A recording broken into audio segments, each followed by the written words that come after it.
Hello and welcome back to WordPress Security Mastery, and in this video I'm going to show you how to disable directory browsing. So it's actually not good that anyone who visits your site can also browse your site's directories. And in order to prevent this, we will need to add code to the .htaccess file of your WordPress site, the one that is located in the root directory. So let's go ahead and do this. So this is the code that you'll be adding to the .htaccess file of your WordPress site. First, access your site via FTP. So here we are using FileZilla. So the root directory is actually the public_HTML folder of your website. You can see this here. Let's go inside.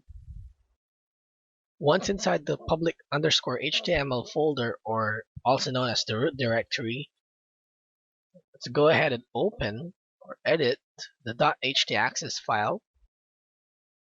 There you go. And we need to add the code here.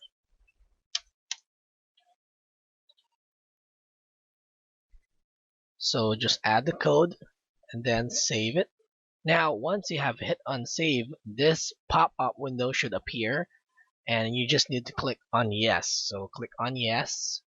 So the .htaccess file should have been saved on your public_HTML folder or the root directory of your WordPress site, and once this process is finished, this should have disabled directory browsing on your WordPress site. So with that, thanks, and I'll see you in the next video.